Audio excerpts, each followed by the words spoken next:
Let's dig in a little deeper now with Democratic pollster Margie Omero and Republican pollster Chris Wilson. To both of you, thank you. And Margie, I want to start with you. Steve was just laying out some numbers. The Kansas Senate race is as close as it can be with independent Greg Orman challenging Republican Pat Roberts. Who has the momentum, you think?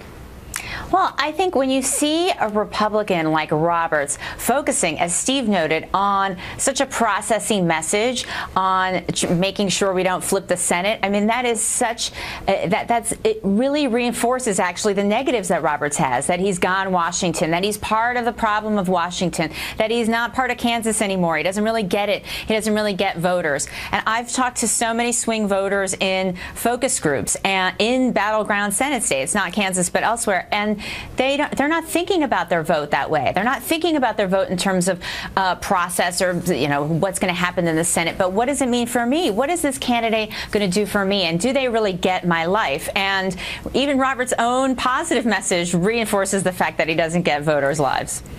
Yeah, and Chris, what are the races you're seeing as being possibly really too close to call right now?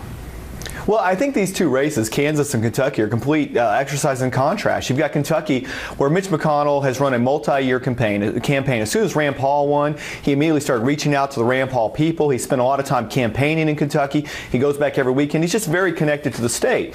Conversely, and I agree with what Steve was saying, you've got Roberts, who is now in a tough race. It's really more because he was running against an independent, but hasn't really been as connected to the state, hasn't gone back as much. And so because of that, he has, I think, focused on the wrong message and really was challenged in a primary that brought out some of those challenges that exist for him. Kansas should be a much safer race than Kentucky, and it's not because of the way in which he's run this overall campaign. I do think, though, what the Kansas race, I think both Republicans win. Really, Kentucky, McConnell hasn't been, as Steve said, he's outside the margin of error. It hasn't been close since the first part of October, and he probably wins that going away. Kansas, I think, is one that becomes much closer, and it is all about, do Democrats kind of hold their nose and vote for an independent in that race? And if so, then Roberts probably wins. The one thing that Steve talked about, him bringing in national Republicans, is an important part of that.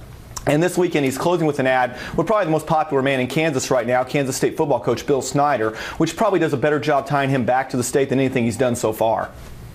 Yeah, I mean, he does have very scant ties in many ways to the state. But Chris Wilson, he's got a recliner, thank you. Right, thank you both for being with me this morning. Appreciate your time. Thank you.